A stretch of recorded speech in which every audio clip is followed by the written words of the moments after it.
Welcome back, Hot Rods. We're back from our match race with Jeff Lutz. What a time we had. It was the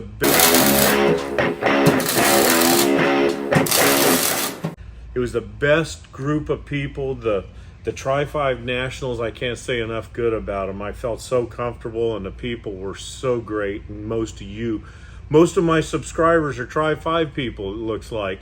I'm telling you that almost everyone there came by and told me how much they liked my channel and how much in common we have. It really made me feel good. And that's a lot of you guys. So for all of you that came by, thanks. And I really appreciate all of you guys watching and supporting the channel. And it kind of gave me some insight on what you like. So you guys are the greatest. The show was great. The race was great, almost great. We should have went and done really well, but we didn't. It's one of those things where you win some, you lose some. And I thought this car would go and run 650s, but we got there and the weather was so unbearably hot, and the air conditions were so bad that she was messing with the tune trying to make this thing run on water. You know, there were so many grains of water. I don't remember what it was, 140 something grains of water in the air. We've never raced in such humid conditions before. So the first couple passes she was dealing with, you know, we were concerned about the tune and whether it's going to be okay, you know, with trying to literally run it with humid air like that and the temperatures that it had. And so we were a little bit conservative, but it still ran whatever it was, 80s, 90s, depending on the pass, but only 170 something miles per hour. Well, what was happening, transmission was working good. It was slow on the 60 for the first 2 or 3 passes because I changed a bunch of gear stuff in there, and the tune was set up for the thing the way it used to be.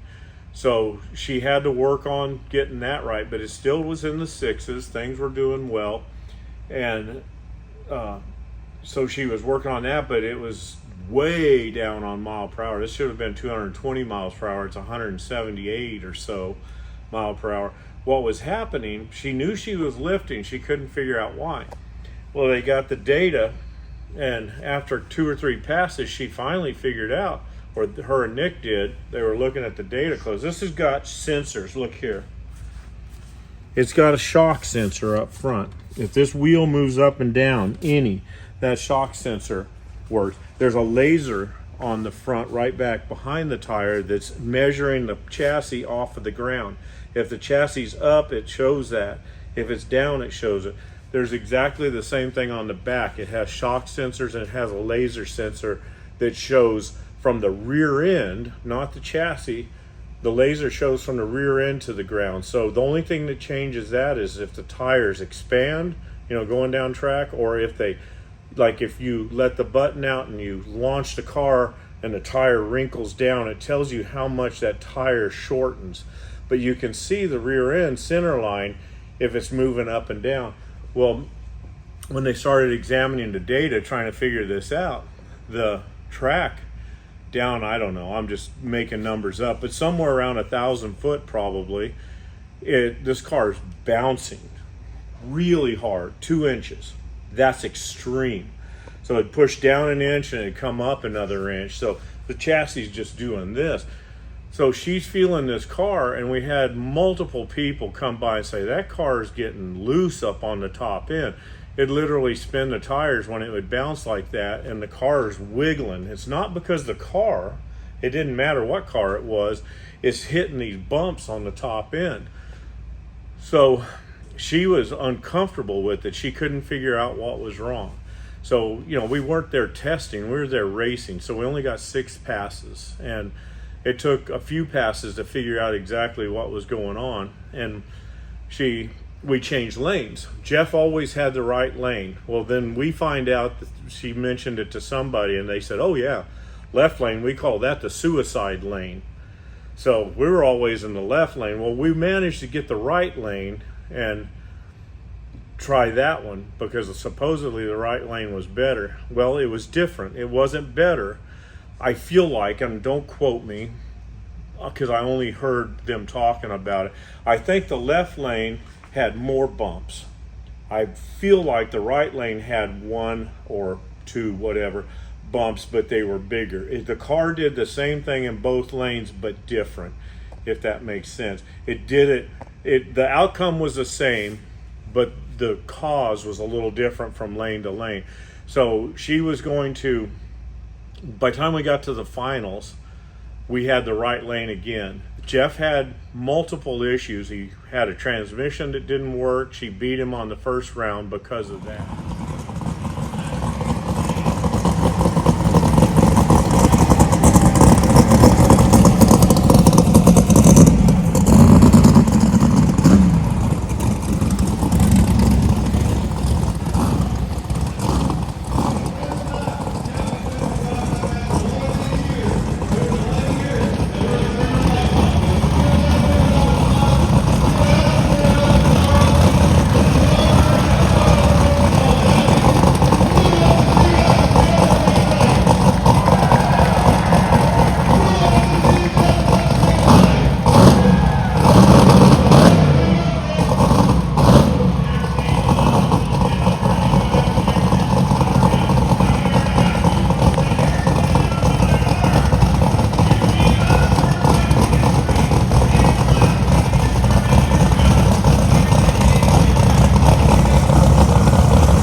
And then he got his act together. He put a different transmission in. He had his whole crew there. He had Clay Milliken and 3 or 4 people, and Pro Jackson, his big trailer, towed her home, and lots of spare parts. And we were on a hill.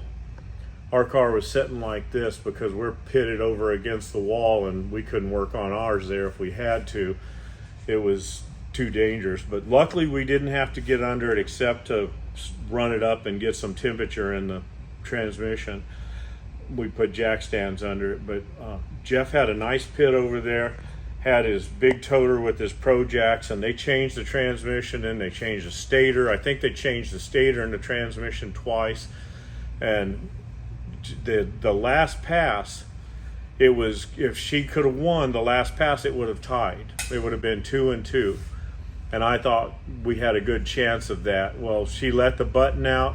They went down. Jeff had ashes from one of his friend in his parachute, somebody that he was close to. I think the guy was a biker. I'm not sure. He said something to that effect. And he was going to release the ashes. And when they made their pass, they both had problems. They looked good. They launched. They left about the same. I think Alex got him on the tree, if I'm not mistaken. She got him on the tree at least once or twice. And everything was good, but our 60 foot was always down. Well, this time, both of them 60 foots was about the same. Ours come up. I think his went down a little bit because he's got a, 4,000, 4,500 horsepower Hemi, billet, aluminum, pure dry race Hemi. His car is a pure race car.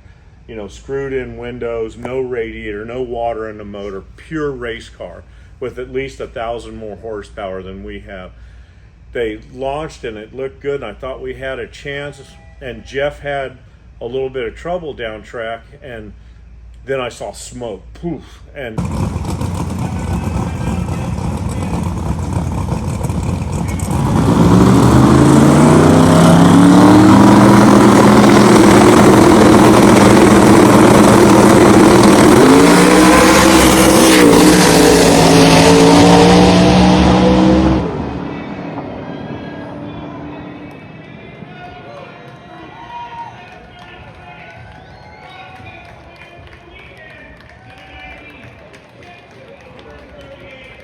Alex was actually pulled on him, and that made him nervous, and he scrambled, built more boost, got down the track, and it just smoked. Well, I said something about it, and somebody that was standing by me said, "That's the ashes." I said, "That's the ashes?" And I looked back, and I said, if that's the ashes, that was one big dude that they just put out, because there was a cloud of ash or smoke. And as it turns out, when he changed transmissions, he had to put a lock-up converter transmission in it, and the torque converter bolts didn't match his flywheel. He usually runs 6 bolts. He could only run 3. On that pass, he sheared all 3 of those bolts. The converter wobbled enough that it pushed oil out, and it soaked the car. He ran a 7, and I'm trying to remember, I think it was like a 738, and Alex ran like a 754. Well, she had problems, and we're all looking down there thinking that was a great race. They almost went across the stripe at the same time. But why is the clock so slow? We saw Jeff blow smoke, or I did, big time. And Alex, I didn't know. I thought, man, she's hurt something, or the clocks are wrong or something. I just couldn't tell from the starting line. She called in just a minute. As soon as she got off the track, she said it's hurt. And Jeff called Jeffrey, who I happened to be standing by the starting line. Jeff said they kicked the rods out of it. He threw a rod. So Alex did something. Jeff kicked a rod out of it. It's like, man, that was a close race. And that gave Jeff, whatever, 1 over her, 3-2 or something like that. It was going to be a tie. Jeff chose to run singles a couple times. So those didn't count, I guess. I don't know how they did this. It was up to Jeff, and I think it made it 3-1 to what it ended up, because that's why he so beat they her. Counted 4, and they didn't count 2 of our passes. For some reason, Jeff chose to run singles. We won the first one. The next one, he didn't want to run us. He ran a single. It's like, that's not match racing. I don't understand it, but I didn't ask questions. Jeff chose twice to not run next to us. He ran single passes. So we only had 4 match races, and Jeff had basically won 3 of them, and we won 1. And if we'd have won that last one, it would have been 2-2. So it would have been a tie. But we both had problems, and we don't have problems. Every time she'd come back, I raised the hood, and there's nothing to do. I'd check the plugs a couple times. I'd add fuel. I mean, we didn't work on anything. But the last pass got us, and I'm going to explain to you what happened. But so it turned out Jeff got 3 and we got 1. And we should have, of course, he should have 2 if we hadn't broke. His car's making stupid horsepower. He ran a 6, I think it was a 640 at 235 or something the pass before that. We've never run 640. We ran 650. I think she said 655. 655 is our fastest pass, which I really expected to be in the 650s this week, but between all the things and not any testing, Jeff got to test. He got there the day before, and he put down several test hits, and then we didn't get to test at all because they wouldn't let us because there wasn't an ambulance there. So our racing was our testing, and that was with my new transmission set up and with putting the rods back in the motor and the temperature that it was. And she's trying to figure out why this car is so ill handling at the top. So we had to figure our testing was our racing, but we couldn't run with Jeff under those circumstances. He's a little more professional, and he didn't ever make full passes. So he didn't even realize the track was like it was because he's clicking it at the 8th.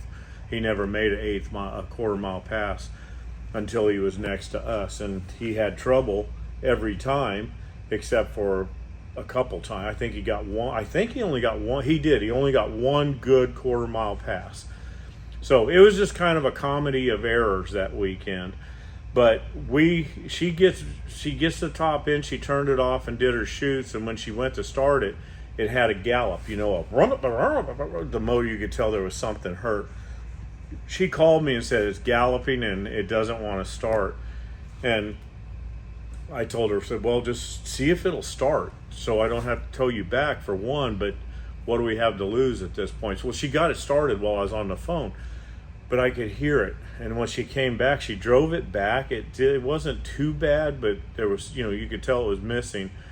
So we started looking at the data, didn't see anything in the data really. I pulled the valve cover, or she did. Well, this is what we found. Come this way. As soon as we pulled the valve cover on the driver's side, we found pieces and parts all inside these were just laying loose. What'd you do? One Oh rocker, my gosh.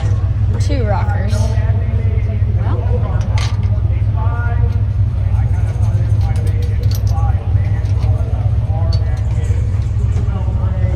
See why he wasn't happy? Why'd you do that? I did not mean to. Alex is good at broken stuff, just like I'm good at broken stuff. Can you stop rubbing off on her, please? I'm not. Stupid Nikki. She rubbed off on me. She's broke more stuff than me in the last few years. I don't get out as often. Dadgummit. Well. Hot. Let's see what that cylinder looks like. Push rod still moves. Quit burning me, dude. That's probably why it blew the boot off. So when I heard the tone change, that's probably. I told Dad, I said I was pulling into the lights, and I heard it go ting ting ting, and I was like, ooh. And I'm like, don't say anything. I can't do anything. And then that's. You did that. I had no option but to make the pass, though. Yeah. Not nice, Mr. 55. You didn't mean It's hard to. to push on. Okay, pause it. Okay, if it's just rockers. The lifter's out of the bore.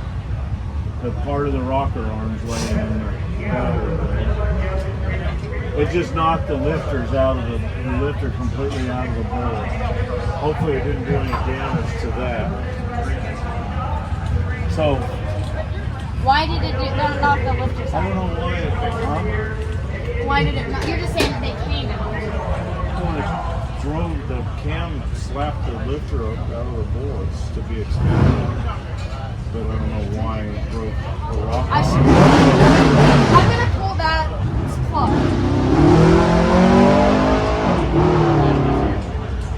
But when it did that, it probably some kind of backfired. It may have backfired and the cylinder pressure broke the rocker arm, and then that pushed the boot off.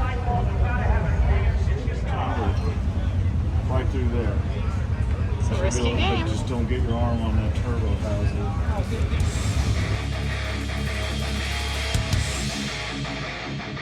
I mean, it could be oil, because when the cylinder went deadhead, it's doing all kinds of stuff. It's not going to be, it may not be broken, but I don't know if we want to run it, who knows what. It's like the cam and the lifters, I'm sure this probably hurt. You think it's hurt? It's not hurt, but you don't want to run stuff that's deadheaded like that. It got hard enough that it blew the bottom out of that rocker on. That's bad pressure, just a set of lifters, and maybe a cam. So at least it's not something It's not bad on the motor. melted pistons. It's just it all started from one broken rocker arm. It just fatigued. Those have been put on and taken off 100 times or more. So that bolt just gave up, and that took the rockers out. Should we do a giveaway? Huh? Should we do Give a that giveaway? away. Should. Do a what? Giveaway? Mini trailer shirts. Because that's expensive. Yeah, that's expensive. Mini trailer t-shirt. I might need that for evidence. That's quite a cool for I'm gonna put that side back together. Yeah. Hey, before you take your gloves off, I need a reel. Thanks. It doesn't make sense. Your arm is really close to that. It hurts it. That's why it almost wouldn't turn over, because it's just compressing and got nowhere to go. Super not nice. Deadhead. Where's the...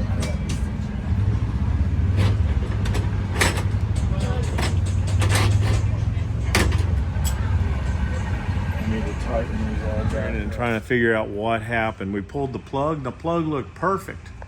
But so the gallop she heard was these are both off the same cylinder. It's off of number 3. And so it's trying to compress and suck without opening a valve, so it had a hard gallop. And the push rods, I reached down in there with a pair of pliers, pulled them out. They're fine, but you can look down in the intake and you can see the lifter it appears to be broken and it's shoved up out of the hole, and I'm getting ready to pull that out, see if I can see what. I'm hoping there's no cam damage. I'm hoping there's no bushing in the block damage where the lifter runs, but I've got to take it apart to find out. So what I discovered, and I don't have the valve cover off, you'll see that coming up here.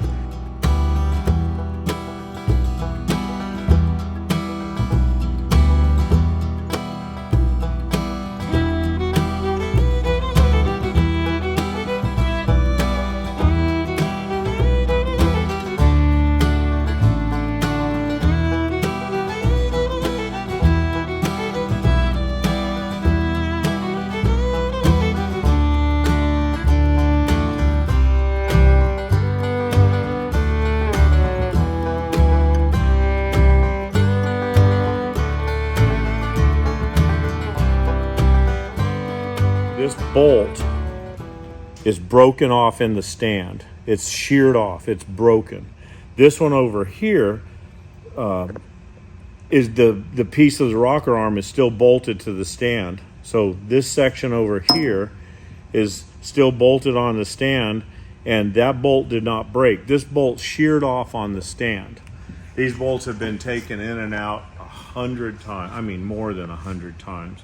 So I guess a bolt fatigued and just broke. Alrighty then. So I just taken the rockers off. I pulled all the spark plugs out and I pushed the button to crank the motor over, and it shot fuel out of the number 7 cylinder, which is a little bit of a concern. I'm going to do it again. I got to get that rocker arm out. So it didn't do it again, but it was probably already up. It's almost like we have a stuck injector that bled off. That's always a concern because that'll lock the motor up. You can see this is the one that the exhaust that broke the rocker body in half, and then this is the broken bolt in the stand, and this is the one where the shaft broke and is still attached. I might as well take those two loose. Ooh, that one's bent. Uh-oh. Hopefully that's just the bolt. It bent it because when that one broke over there, this one was trying to break too, but it broke the shaft before it broke the bolt. You can see how that bolt is pretty bent. Fortunately, it didn't hurt the threads, I'm pretty sure. This bolt was ready to break, but it broke the shaft before it did. So that's kind of a S-shaped. Once that bolt let go, you know, all the pressure from these valve springs, there's a lot of pressure on those bolts. And this one didn't break a bolt, so it just busted the next weak link, which is the thin part of the body of the rocker. So that's all good. I just got to get that broken bolt out of that one.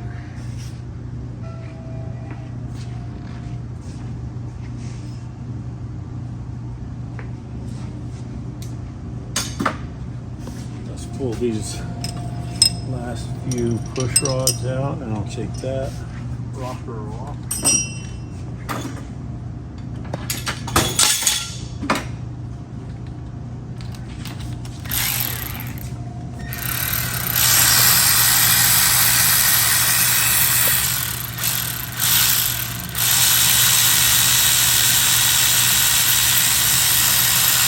They put quite a dent in that valve top, and they end up changing a valve. And here's the troublemaker herself.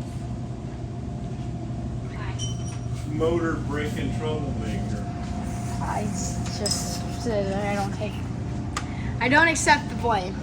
It's my fault. But look, So it actually, when it bent over, it nicked that valve. It may have bent the valve. We got to check that It out. looks, yeah. But that one bolt is broke. This one here was bent. Look at it, kind of Yeah. jackalated that stand, but it should be okay. I don't know though. Look at it. It put quite a that groove right it there. got it That's because pretty it good. bent over there. Yeah. Man, I may have to do some fancy work on that. That or get another. I don't know if you can get a stand. Look at that is well over here. It's still going to saddle down in. It just when it bent up, it impressed. It actually impressed that hard shaft into that stand. I think it'll be okay. We'll check it out good. But that valve, I'm worried it's put a side load on. I feel like it needs to be replaced. When I just bumped it to bring the rocker arms up, fuel. Oh. So Well, that would make sense because we started it and ran it into the trailer, right? Without fire, there was no plug in that cylinder, but that injector was still firing. You know what I'm saying? yeah. So it came out of number. Wait, which one was it? No, 3. it came out of number 8 and 7. It came out of 5 or 7. One of the two back here. At the That back. doesn't make sense. So, but it should have been some in the front. Oh no, because the plug was out, it was firing, but it was spraying out as it was doing it. I was thinking that's when you said that, yeah, we could have deadheaded it, but it was I had the plug in. So number 5 or 7 injector leaked pretty good. Okay, note that. Yeah, I gotta get that intake off of there now and see if I can see if the lifter's broke. It literally broke the bolt in half. Well, when that happened on the intake rocker, it rocked this rocker arm up. It snapped the shaft. This is the intake rocker. This side is still bolted on the rocker. It busted that off, and the bolt sheared, and the bolt, she heard it. She heard it hit the valve cover, and she had no choice. She stayed in it. Blew the boot off. So when I heard the tone change, that's probably. I told Dad, I said I was pulling into the lights, and I heard it go, ting, ting, ting, and I was like, oh, and I'm like, don't say anything, I can't do anything, and then that's. You did that. I had no option but to take the pass, though. Yeah. When it ran it through like a real racer, these pieces all flew around in there. Well, when that happened, the intake valve stopped working, and the exhaust valve, the compression and the pressure and the explosion and everything else, it just busted the bottom of the rocker arm out. So that is, I guess I haven't put this together, but it blew the bottom of this rocker arm out, and this one went away. So she ended up finishing the race and driving it back with that piston going up and down in there, and the valves closed, and that didn't, like I say, it didn't hurt the push rods at all, but the lifter in the block looks janked up right now. Rocker arms are junk. Now the thing is that put a potential harm on that connecting rod. That pressure in there and jacking with that connecting rod, trying to stretch it apart and compress it together, I'm going to have to change the connecting rod on that hole. And remember, we're trying to limp this motor through drag week and to keep the motor together so we can have it as a spare. We've never had a spare motor. We've never had that luxury. We were lucky to have a spare transmission. And so this is going to be our spare engine if we can keep it from kicking the rods out of it or something. So that's going to come along, that aluminum motor. I've done a lot of thinking about that, and that's coming, but it's not coming before drag week. It took so long to get those parts. Our season's ruined. So I'm going to try to have that one together for sick week. So right now, where it stands is I've got to pull. That's exactly what I did before we went. You remember I pulled the pan off of it. I put 2 pistons in it. I pulled, popped the pistons out of those 2 holes where we heard it because of the head gasket, which it didn't have any of those issues. It did super good. The motor was so happy, other than it was breathing water, literal humid air, just like you drain your air compressor in this weather. If I go out there and drain mine right now, we're going to have a friggin' quart of water.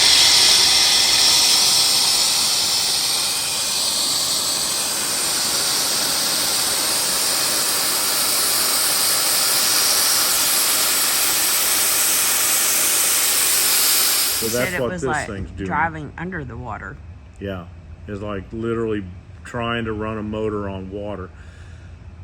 So that's the only issue the thing had. Of course, that's going to run slower, but we was still running fast. I mean, she still ran 680 something and 690 something at 170 miles an hour. She was lifting. The data shows when she lifts.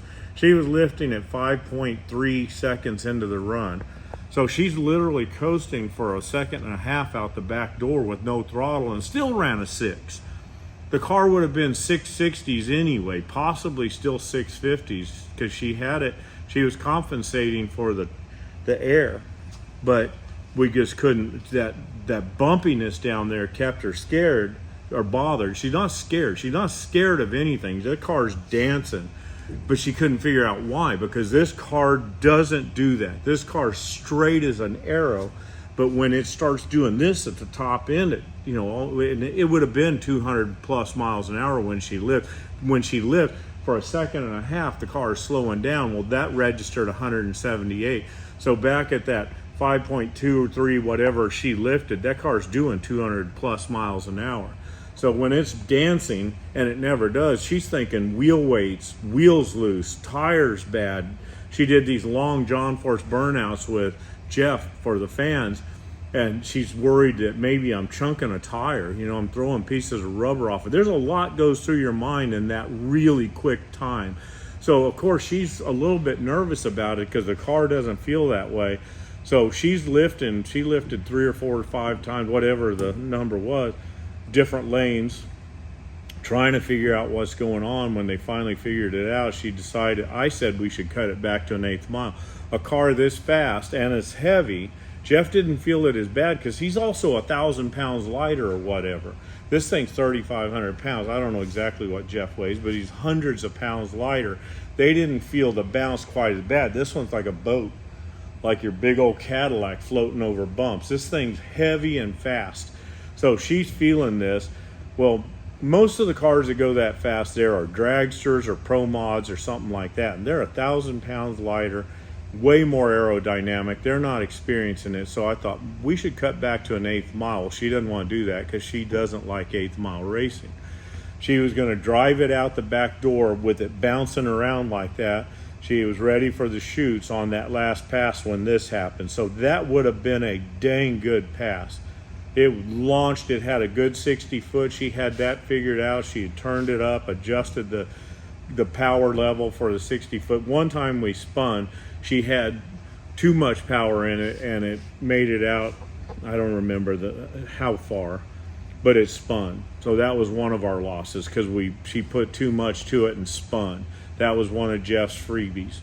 So we spun on that pass, and the last one it hooked. It had a good 60 foot. And it was on a run until it wasn't. She felt it lay over. Oh, there's another thing. Let me show you. She come back and she said, we lost boost. Well, look right here. Once again, this is twice now. It blew the boot. See, that boot is loose. Debbie's phone's not focusing. Is it gonna focus? Okay, so this charge pipe right here, this is a rubber boot. The clamp came off of it, so the pressure from the turbo going through the pipe blew that clamp off, and it had lost boost. It went from, let me give this back to Debbie. I think at that point it was 40 some odd pounds. It went from 40 pounds to 5 pounds. That was just a big, massive air link. That's why she slowed down. It would have went out the back on 7 cylinders and the 6s. It would have ran a 660 or 70 on that pass on 7 cylinders, except she lost all boost. It's like cutting the turbos off. It went from full boost to no boost, and that's why it slowed down and went out the back at 138 miles an hour or something. That's 740 something at 130 something miles an hour. It was a comedy of error. Everything that could go wrong pretty much did. So I've got to figure that out. That's never been an issue, but twice now, recently, we've blown that off. And I looked at that when I had it off and saw no reason for that to happen. So I'm looking at my charge pipe, and I've got a bead. It looks like crap from where you're at. Just a bead of weld around that tube, but I can see and feel some irregularities in there. But here's what I was looking at. So this fits over that pretty solid. And my clamp, you can see I've got it clamped all the way down. And if you put that clamp on there, it was obviously squeezing that boot down tight. But I guess maybe that clamp is pretty much bottomed out, or is bottomed out. There's not much room left. So I'm wondering now if I just got that thing shrunk down. So I think what I'm going to do is I don't have a pen, I was going to draw it. I'm going to cut that off, whatever, 1.5 inches, 2 inches maybe, if I can, if there's enough room. I'm going to make a billet piece that's thicker, so when I tighten it up, it won't have any give.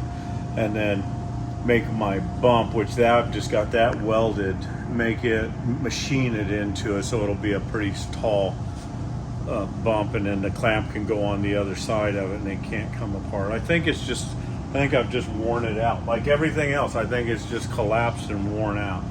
So I'm going to look to see if I have material for that. But I can put more clamp force to it without fear of collapsing the aluminum tube to make it where it'll be really strong. This time it's getting probably that, because I'm not doing that again. But I don't want to make solid joints. People make that mistake and they clamp everything together, and I've seen too many of them break. But I got to address that. That's our biggest reason we lost on that path. The 7 cylinders, this thing would have motored right out the back on a 670 or 660 with that 7 cylinders, and it would have sucked. But we would have knocked a hole in Jeff on that one, because he ran a 738, I believe, if I remember right, and that was an easy win for us. But of course we failed. I've got my theory. I think that Jeff's friend that he had in the parachute probably had a little something to do with everything taking a dump on this car, because it was a race and the crowd loved it. But when they pulled his ashes, he got drenched with transmission fluid. Jeff said those ashes were like concrete in the air. It was transmission fluid and ashes mixed together. But we were worried that Alex was going to be covered in dead guy ash, but I didn't see any of that. I guess with the transmission fluid on Jeff's car, it made those ashes heavy and solid. But anyway, that guy probably had a little hand in making this thing blow up and just everything go wrong. Jeff won, but by the hair of his chinny chin. We should have tied on that race, and that would have been this heavy turd of a street car with a conventional head, cast iron block, big block Chevy truck engine. I mean, homemade junk against a billet Hemi race motor making at least 1,000 horsepower more, and who knows, hundreds of pounds lighter. We would have tied. That would have been just a bitchin' feeling, but we gave it away because we couldn't get our act together. But what I'm going to do now, I'm going to drain the water out of the block so I can start taking it apart. I'm going to pull this valve cover off, and before I take the parts out of there, I'll show you what it looks like under the valve cover. You can't see anything. There's probably pieces of those rocker arm shafts that shattered. There probably could be in the cam. It could have damaged the cam. They're probably laying in the oil pan. We'll have to figure all that out, and we'll look at it together. Got everything disconnected and the intakes unbolted. And since I silicone the front and back of the intake every time, it's basically glued to the motor. So I put that little short 1/4 inch bolt in there. I take it out and I put this long 1/4 inch bolt in, and then I twist it.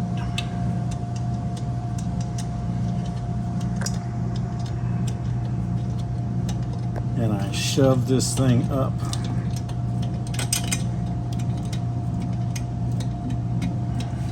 See it opening up.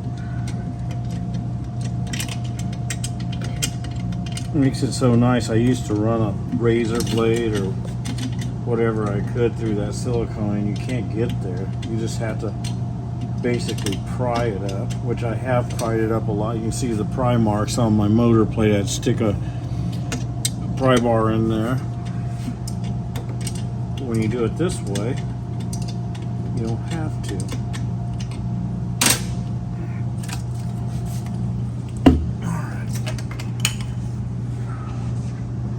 Now for the moment of truth. Look here. That's what the lifter looks like. But I don't see any damage. I thought that lifter was broke. It does not appear to have any damage. Here, you can do that. I'm going to look right here. It just shoved it up. The cam knocked it up out of the hole. I don't see a bit of damage. I'm going to stick it back down in there and make sure it goes down on the cam like it should. Look at that. Perfecto. We dodged a bullet on that. I'm going to get my little flashlight and look down in the cam and see if there's any damage on the cam.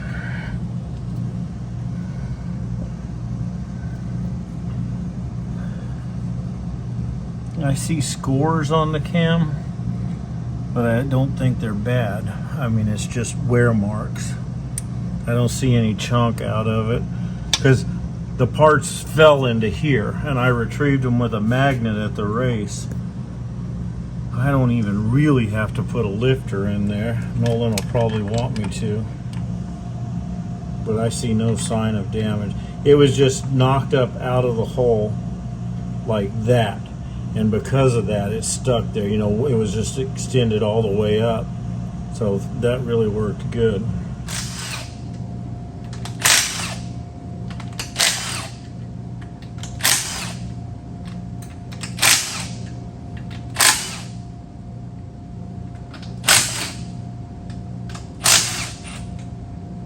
We got to see if the stand is hurt.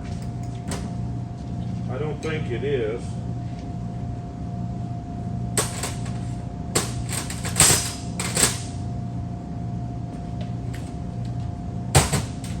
So many tools.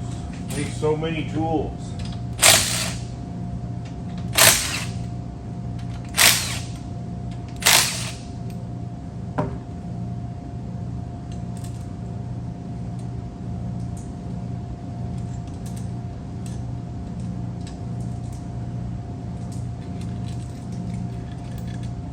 There's a whole bunch of nasty oily bolts.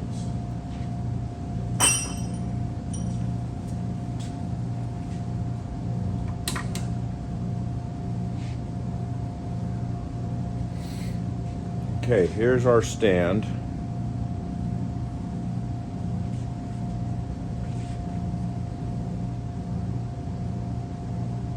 You know what I'm seeing here concerns me a little. That head stud is hitting, both of those are hitting those washers, which means they're not setting down solid. Which means I need to pay attention. I may need to grind a little off of those head studs. But here's the biggest deal. That stand is pretty messed up.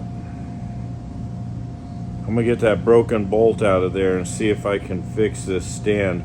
Both sides of that are goobered up. Let's go get some oil off of it. All right, well, I drilled from the backside, got a nice hole in it, but unfortunately it didn't come out in the center of the stud or the bolt up here, so that's not going to work. Now I got to figure out what to do, because I can't put my screw extractor. I can, but I don't think it'll unscrew this direction.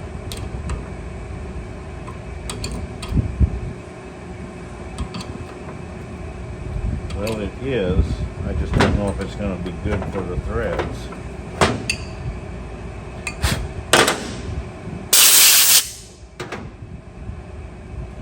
because that stud is bent over. I don't like that. I need a backwards one of these, and I don't have that. Let's see if I can. Whoops. Maybe I can put a reverse bit.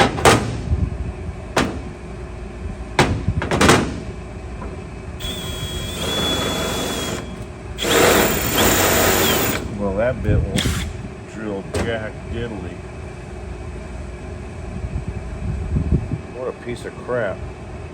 I'm gonna go try to sharpen that bit. That's really strange. That's a reverse rotation bit. So it kind of helps screw the bolt out as you're drilling. And it's weird to sharpen something like that. But it worked. It's sharp as snot. I just gotta make sure that I stay more straight.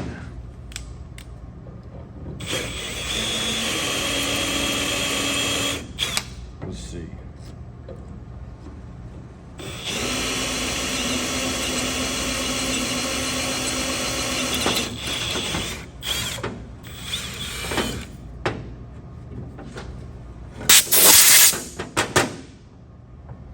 Man, I'm in the threads. I did the same thing again. I may screw the threads up on this. Okay, I got a 1/4 tap. I'm gonna see if that happens to turn that bolt. And it is. I probably screwed up the threads on my stand.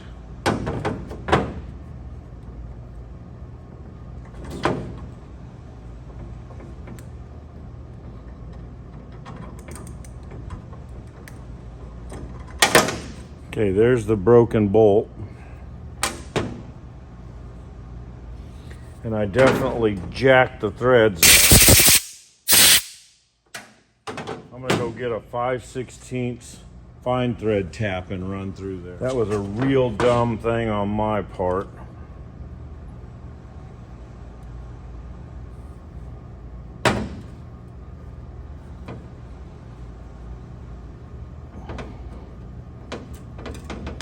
That's what I get for not taking my time.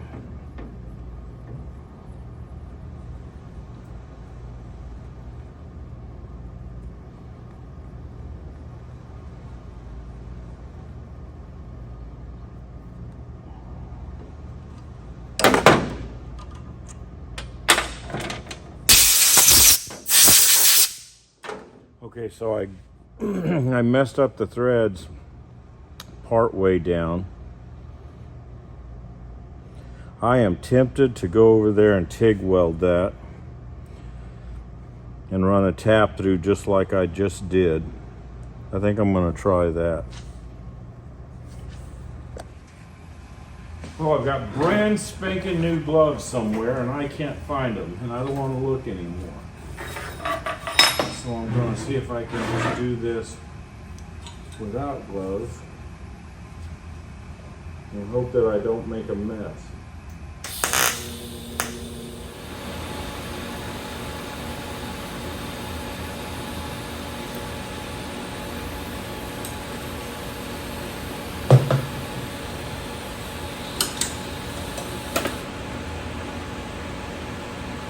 Okay, what I did was just weld on the spot where I drilled, and it's pretty good. I'm going to see if I can just cool it and run the tap in the backside because I didn't build the weld up real high. What I have to be careful of here is to not break a tap. I'm actually removing the material as well as not just the cutting a thread. It's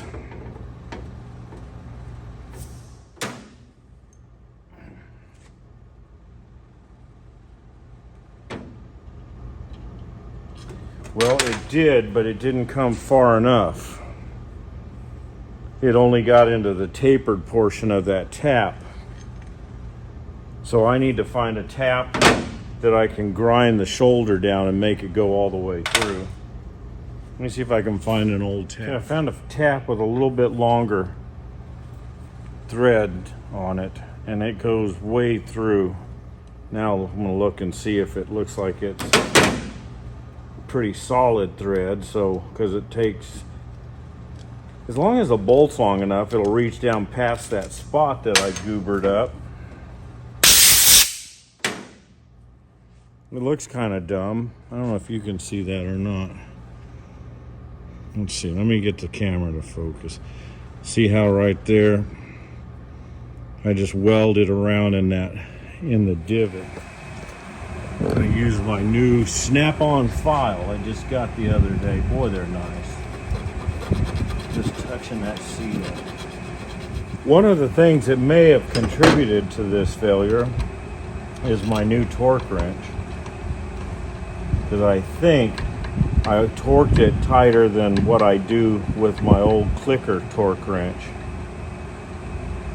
It was within the specs. I've got it marked here, 25 pounds. But I think just by not having a click, by having the lights and the beepers and stuff, I think I went over. Maybe, you know, I'm only talking a pound or so.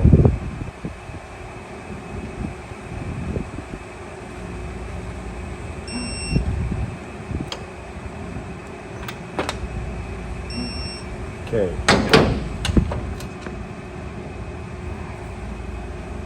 There's no doubt that's tight, seated in 90% of the saddle, 80% maybe. The biggest question is, will it hold? And the bolts come, as you can see, they come way down deep in there, so I'm way out of the threads that I created. Gonna drop the pan, pop one piston out. Look at that, no oil. But I'm gonna put a plug in there. Oh, there's a little bit coming out. Yeah. That's what I figured.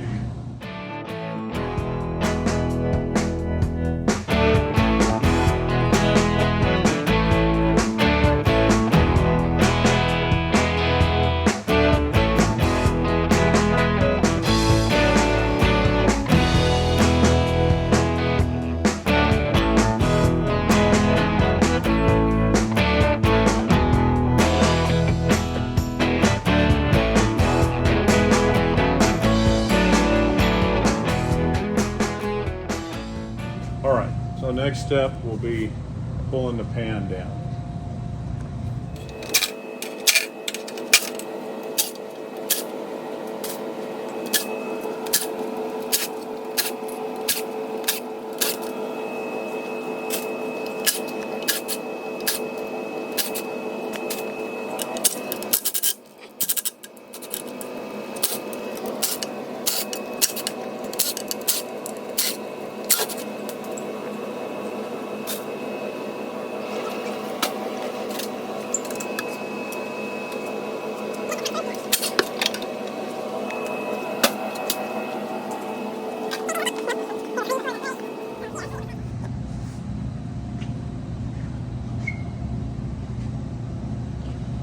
With one of those rocker arm parts got down in this crankshaft and whacked it around and messed up my crank, I would be heartbroken. Okay, so the two lobes for that cylinder number 3 appear to be okay. If the parts fell down, well, they could have fell anywhere because they're not falling through the lifters. I think everything's okay. I think we just got to change that connecting rod. So I need to go up and look for a connecting rod. Let's look in the pan and see if there's any pieces. I don't see anything. All right, so I'm gonna go see if I can find a connecting rod. Oh man, that suck it tight.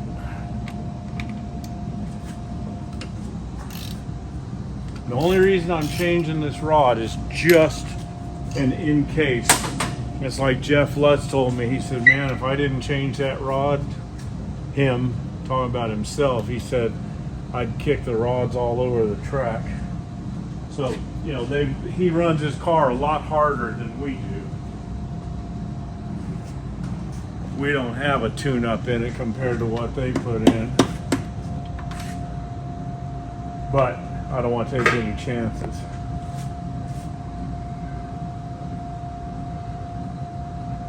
So I'm going to drop it. Trying to find my old rods. I'm missing a rod and I can't figure out where it's at. It doesn't matter. I don't need them.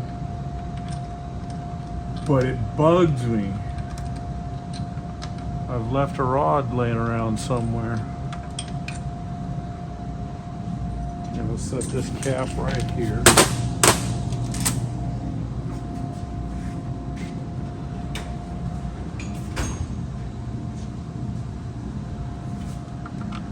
Screw these in.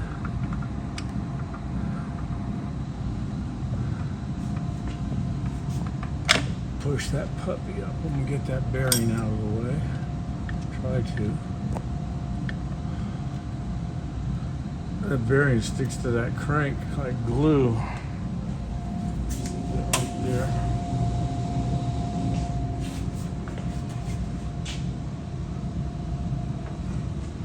I have to turn the motor. And I can't get to the flywheel. How can I turn this thing? I can turn it, well I can. Normally I wouldn't want to do this, but I can in this case because the plugs are out. There's a place here on the drive to do it, but with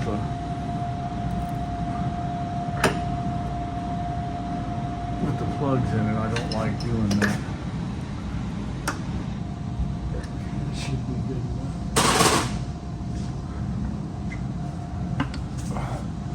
No, it's not. I've got to go more.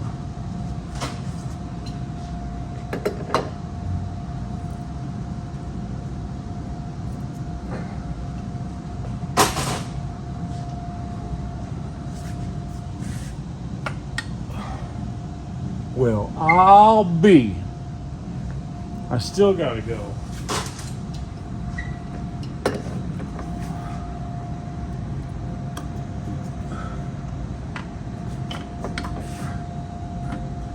I can't see up in there, it's so dark. Gotta go a little more. I might as well just keep turning around until I'm tired.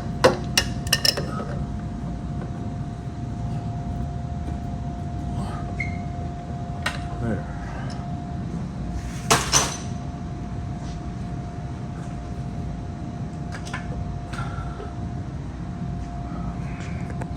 There's the little girl right there. Let's go.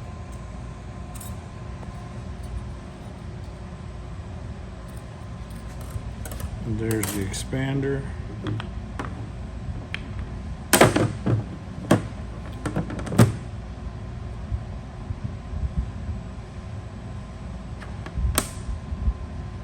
That seems okay.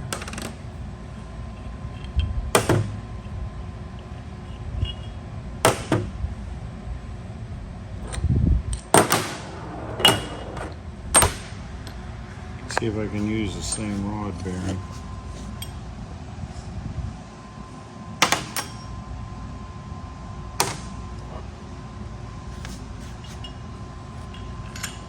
You know what? I'm gonna go over to my parts washer and wash the oil off it.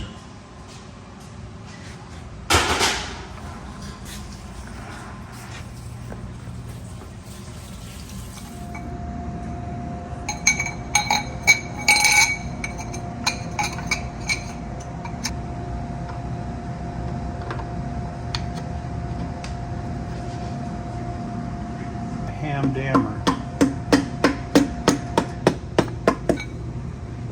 Okay, now I need to raise her up.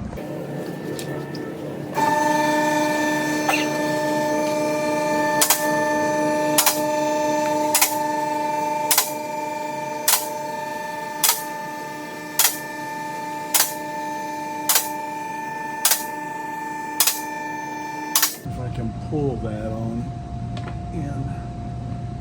Looks like I can. So That's seated.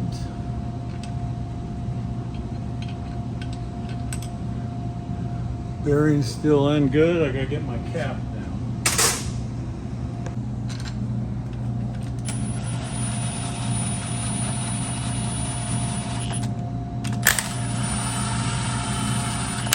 We got sidetracked and just now getting back to this way later.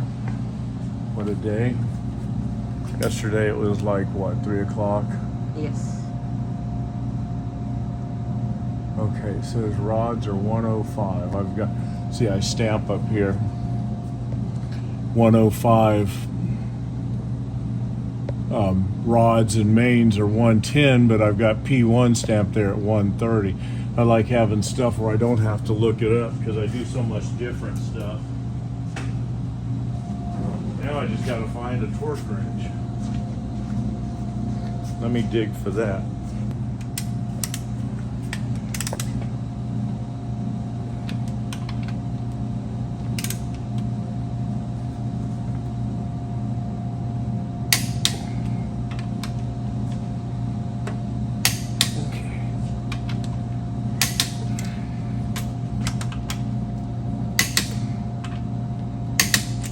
Alright, so there's a rod in. Now I can put an oil pan back on. And move forward. Get rid of this drippy oil thing.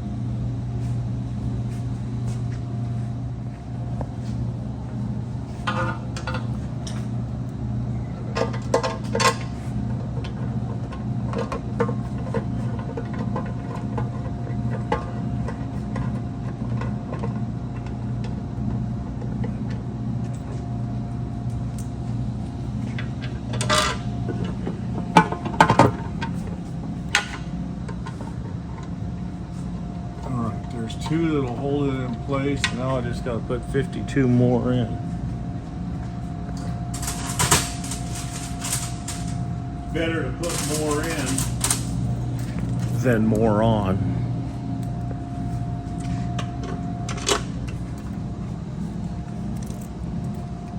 Debbie didn't get it. No, I got it.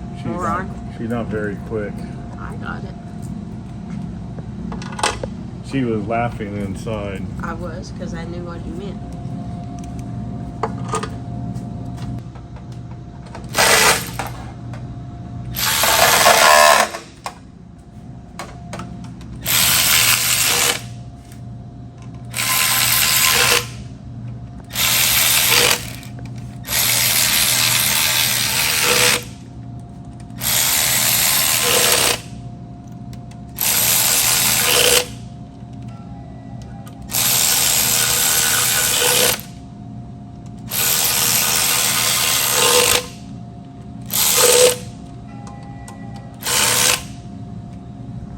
Volts later.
put the header and the turbo all back together.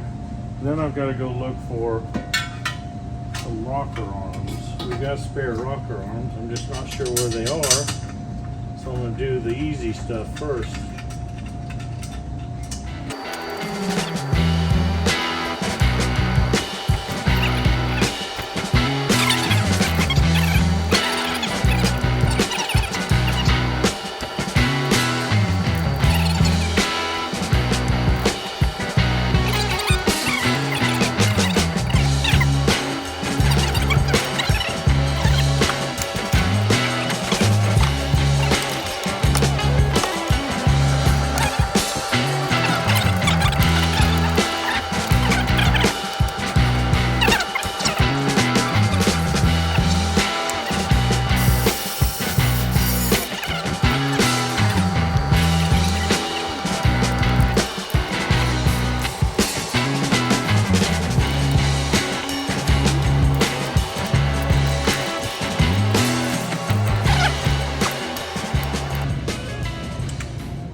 Okay, what am I going to do next? You guys look at that. Tell me, what is your guess what I'm going to do next? There's lots of options there. The head's torqued down, the header's on, the turbo's on. I've got to tighten the turbo up, but I'm going to wait on that. So you see a lot of stuff missing. What's your guess? Give me a guess. Leave a comment. Let me know.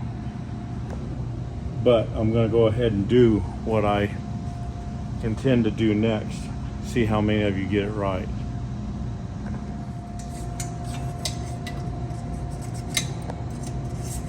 I bet no one guessed EGTs. But it's so obvious because they're right here in my face. Nothing in the way. I'm not going to finish it out and put EGTs on last. I'm going to do that while they're easy to do. I'm going to find a 9/16 wrench and I'm going to tighten them up. And then I'm going to do something else. You guys have seen this enough. What is the next move? I've got some loyal people out here. What would be my next logical thing to put together here?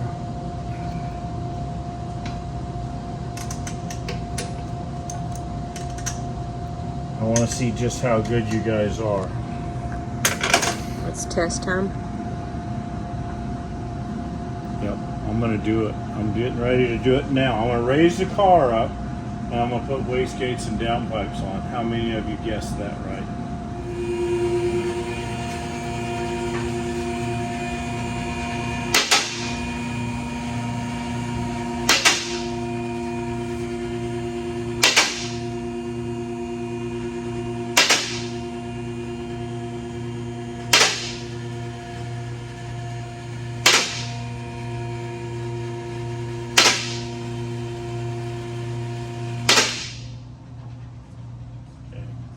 No cheating. How many of you got it right? Let me get this drained. Ah, there. You know what? Maybe I was wrong. Maybe because I don't think about this really being part of the game here because I'm just putting something on that's already there. But before I put my next thing on, which I said is wastegates and downpipes, I'm gonna go ahead and hook up this drain. I'm gonna take the plug off of the turbo.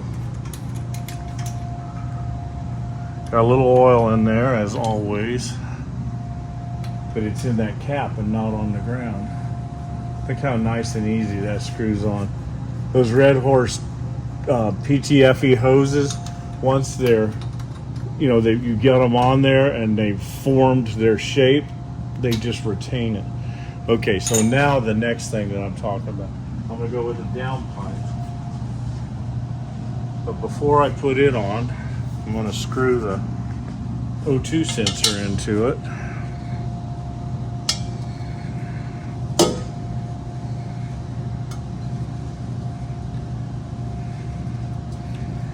gonna stick it up here, kind of semi-careful. Let's see if I can get it to stay right there while I go back here and get the clamp. It ain't gonna want to stay there.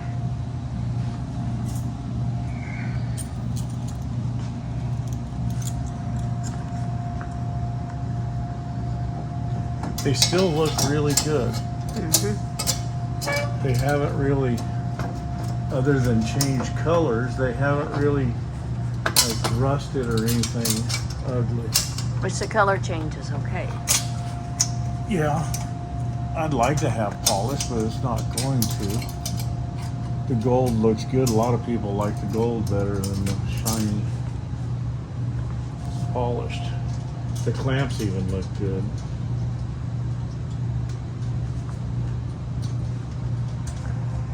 Okay, that clamp, I guess it'll screw on. That's one of those locking nuts. But it's been screwed on and off so much, it's not locking now. So I'm gonna get my ratchet. Where did I put my ratchet? Right here on the floor.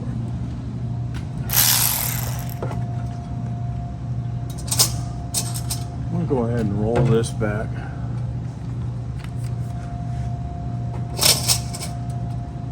Up here.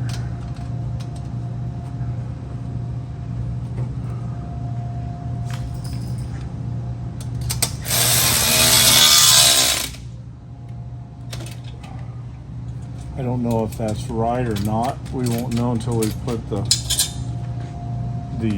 wastegate on. But I'm gonna use my 7/8 and I'm gonna tighten my O2 sensor while I'm right here. Okay, that's tight.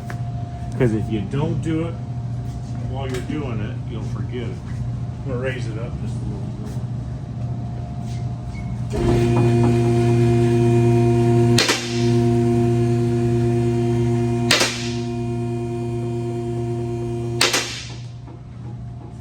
All right, now Mr. Wastegate.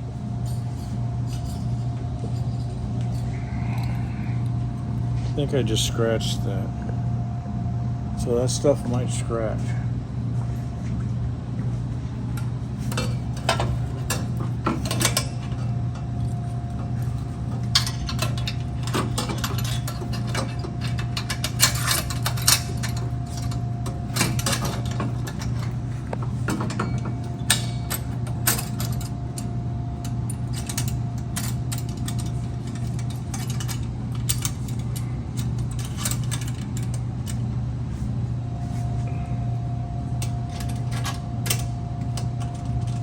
Guess what I need? What? Where is it? Oh, right up there. Hard to get to, This? and you can't get. Nope. This. Okay, see that.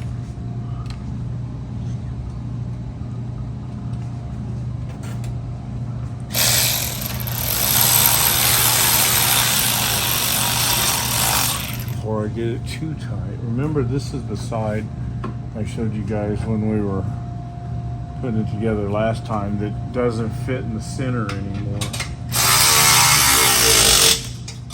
And why, I don't know. But that looks pretty good.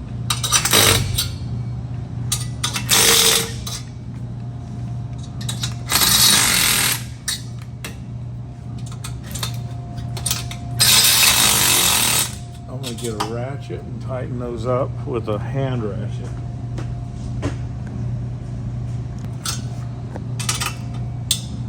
That little electric ratchet puts quite a hiatus on there. Holy cow, that's tight. Man, don't need it any tighter than that. Now, next thing is going to be our wastegate plumbing. This one here is coming from boost control. So, which side does it go on? The CO2. You guys tell me. Pause and tell me. They go on the bottom of the wastegate or the top of the wastegate, the CO2 bottle.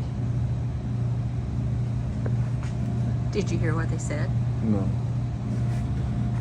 They need to answer louder.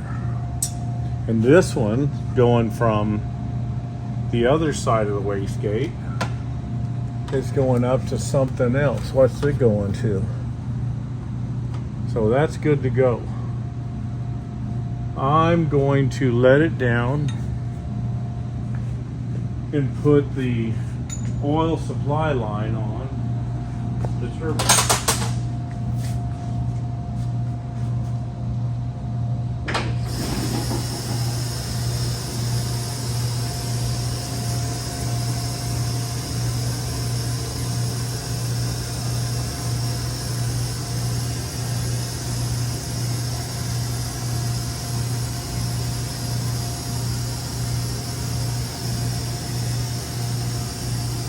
You know, I believe this is the first time in 100 times I've had this apart that I'm actually reusing the intake gaskets. I don't remember ever being able to do that before, but it didn't tear, I guess because they hadn't been on there but a few passes. But they usually, I use sealer on them and they usually tear. They're torn a little bit, but sealer will fix that. Not like it usually does.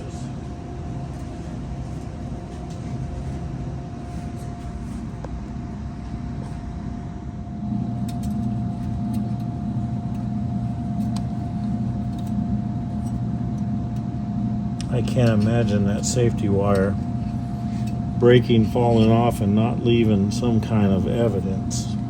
Especially on both of them. Yeah.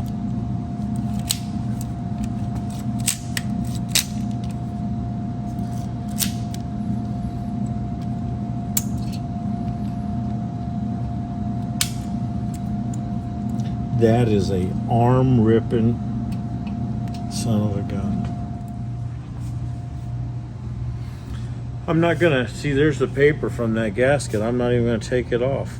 I'm just gonna cut this silicone. One of the things that I do anymore, instead of just taking the silicone all the way down to the aluminum, I just clean it up. And see this surface right here, and those obvious screws are the block. So there's no real reason to take the silicone off of there, because that's kind of like, you know, on a stock gasket, it's got that rubber gasket right there. I'm just going to take the excess, which is what I'm cutting off here. Like when we're at the race, like the last time at Six Summer, we had to change or fix the head. If I put silicone on there and we have to go drive it right away, that silicone won't dry. It takes days. So this surface right here, I know is going to smash right down on the head.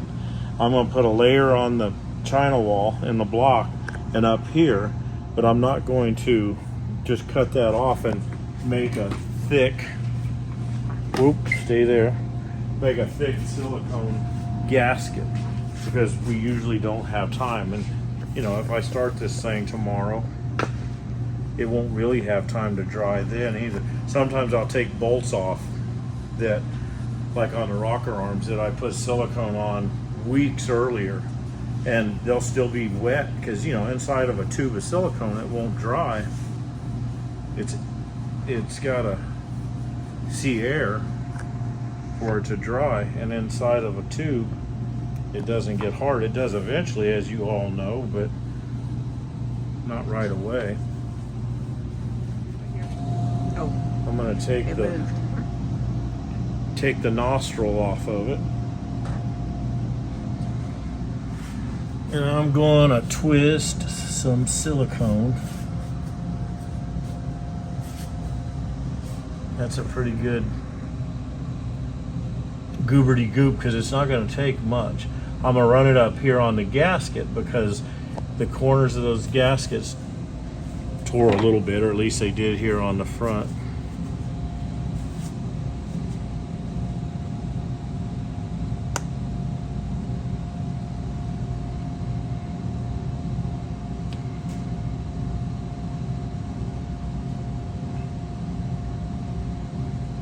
You can see the yellow tape. I held them on with yellow tape this time. Probably didn't put silicone on them because I like to hold them on with tape. Make sure that's high enough. That should all be good. I think it's time to set an intake on. Let me put the nostril back on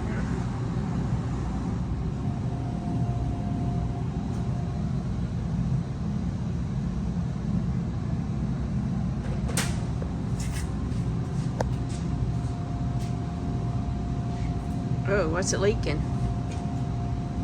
Methanol. Now, this is hard because it's so heavy. Right there.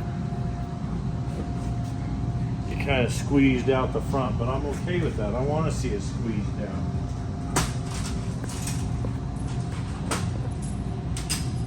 I'm going to go ahead and seal those. I did last time.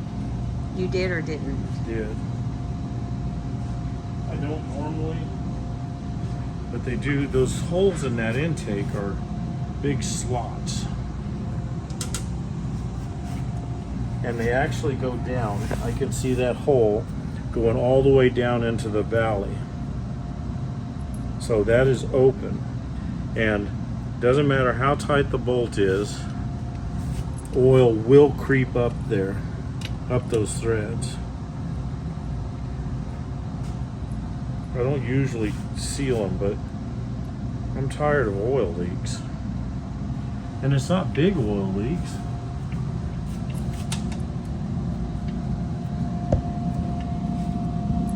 I've got 2 bolts that are different.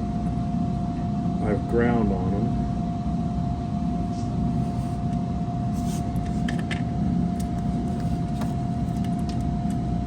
Because there's 2, one on each side that's a little bit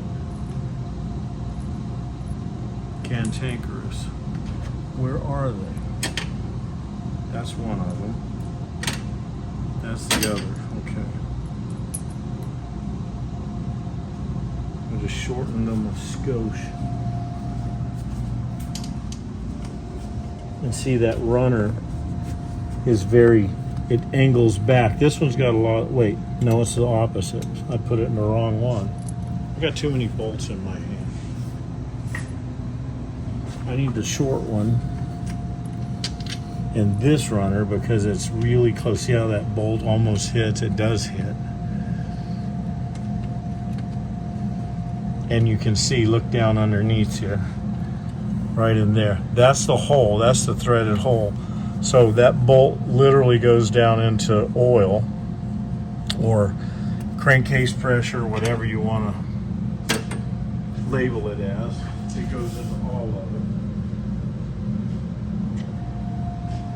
So I'm sealing the threads. And that one's the same way. You can see them. If you put too long a bolt in there, you can go in and hit. In the right place? Right there. Okay, I see it now. You put too long a bolt, you can go in and hit a push rod sometimes. Hi, buddy. Where'd you go?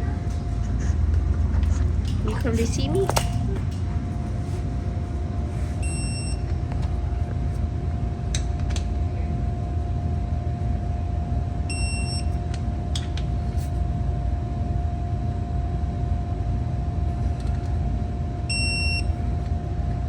Alright, there's the 7/16 headwinds. Now I need my socket that I just used. I'm going to push that push rod right down in that lifter. And that one's in the lifter. So what I'm going to do is I'm going to bump this thing around. I'm going to go turn the switch on first. Okay, I'm just setting the engine at 30 degrees before top dead center, and I'm going to put the distributor in, or the cam seat. I keep saying distributor because it goes in the distributor hole. It's an easy mistake to make. Clean the oily off of it.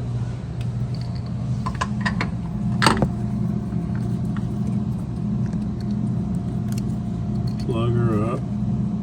Now, this one doesn't have an oil pump down here. so the distributor can fit in any groove and set all the way down. It's not like a typical Chevy engine where you've got to line it up with the oil pump shaft. So I'm going to turn the ignition on.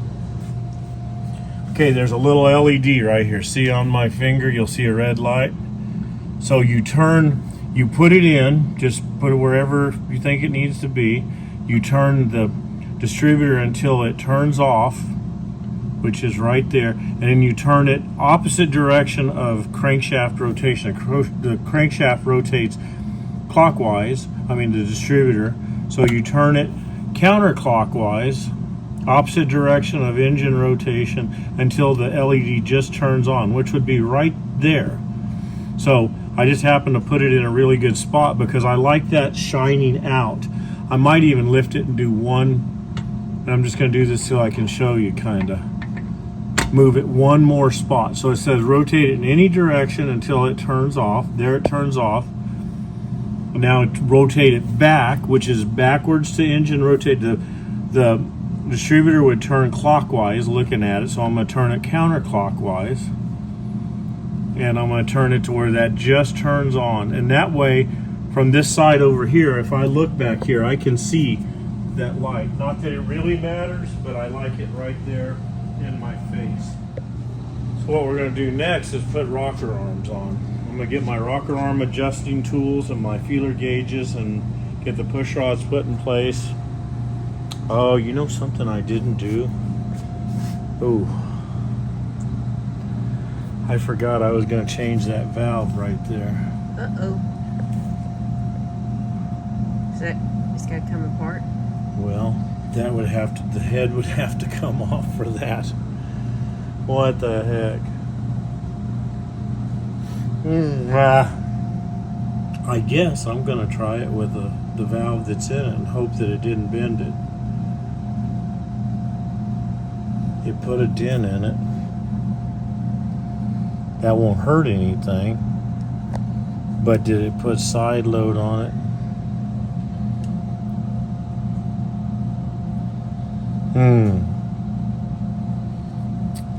I think I'm going to put it together and see how that rocker arm works and see if I can see the valve having any problems. I should have changed that valve. It's Debbie's fault. Alrighty, that's it for this episode. I wanted to get it running for you guys, like I said, but I've got a few things I got to machine, and I can't get that done and get a video out for you tomorrow. But you got to see kind of what I've had to face, the broken rocker arms. Should have put a valve in it, and I didn't. I hate that. I'm such a overdoer, but I see no signs other than one little dent in the edge of the valve that it's a problem. So I'm going to keep my fingers crossed on drag week that we don't drop a valve. I don't think it will, but I just didn't want to take it I would have to take everything back apart that I did to put that valve in, and I just didn't want to do it. So hopefully it'll be okay. Tomorrow I'm going to make some billet ends. I'm going to take this elbow off, see how that's smashed in from clamping that hose clamp. This is the one that's actually been blowing off, and it's not as smashed as this one, but I'm going to make those and weld it on. And so I can't put my elbow back on yet, but I'll get those made tomorrow and get it put back together, and then we're ready to just put it together. I think it's ready to go. I may take the transmission out, take it apart, and just look at it. I just love doing it. I love it so much, I feel wrong if I don't do it. So that's just, I just want to look in it and make sure, after beating it up on the drag strip and big temperature last week, that everything's good. And they could tell you their opinion about that too. If Who? they think your people, if they, Their opinion about what? if you should take it out and look at it or not, the transmission. The transmission? Mm-hmm. So you guys make the decision. Mm-hmm. All right. Debbie says that you let me know if I need to take transmission out. I've got better things to do, but I really don't want to hurt a transmission. She said it worked great all week, but I've put different gears in it, and I want to kind of look them over. I could just let it go like most everybody would do. As long as it's running, don't fix it, right? If it's not broken, don't fix it. But It'll take me a day. It'll burn a day. Is it worth burning a day for? Sure. Probably no more than taking all that back apart and doing a valve. So if it drops a valve, it's Debbie's fault. And I didn't tell you not to take it apart. Yeah, she did. She did when you weren't. She wasn't on camera. When I wasn't on camera. Anyway, that's it for this episode. What's next week? We don't know what next week is, do we? Wonder what next week's episode is going to be. I don't even know what I'm doing next week. I might work on a dump truck. Could work on a Jeep, but I don't think I'm going to work on a Jeep. I may be building stuff for the new motor. That may be what we're doing. So hang around, find out, figure you get to see. It's a surprise to me too. So anyway, thank you guys for watching. Thank you guys for checking in with us at the Tri-5 Nationals. You guys are awesome. Those of you that were at the Nationals, you're totally awesome. So the people there were great. I'm just trying to think where I was at with that. Anyway, thank you for stopping by. Thank you for supporting us. Thank you for the members only people, and we'll see you next week.